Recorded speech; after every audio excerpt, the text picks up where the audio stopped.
Today I want to talk to you about a plant that you might find surprising that is native to Oklahoma, and that's the Dwarf Palmetto. Now this is a plant that is native to southeastern Oklahoma, where it typically is found in dense clusters like this underneath a nice shade canopy of all the forest trees that they have down there.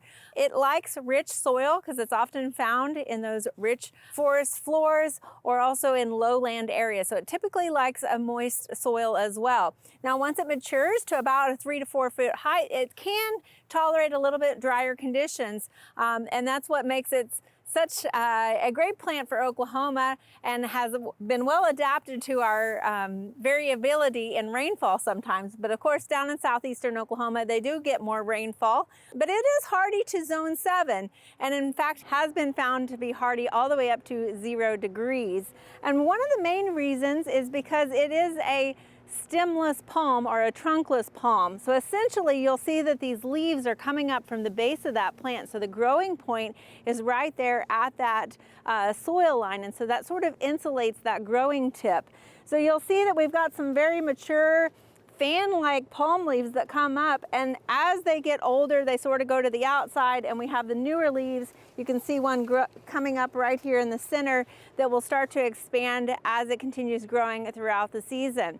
Now in the summertime, we'll see that it puts on like a panicle of several different kind of white to yellowish flowers that have a little bit of a fragrance to them.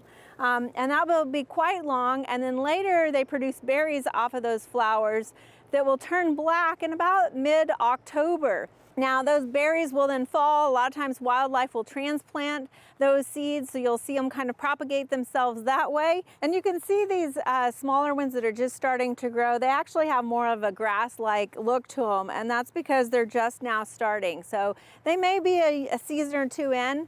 They are a slow-growing plant, so it's going to take a while for it to have this full look of these large upright leaves.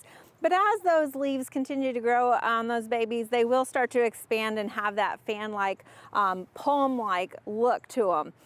What I love about this plant is it's a great addition to your evergreen collection, adding interest in your winter garden and in a unique native way.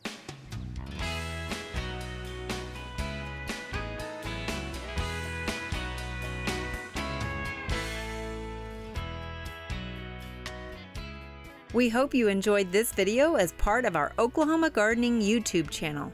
You can also find even more videos on the OK Gardening Classics YouTube channel. And join us on social media for great gardening tips, photos, and discussion.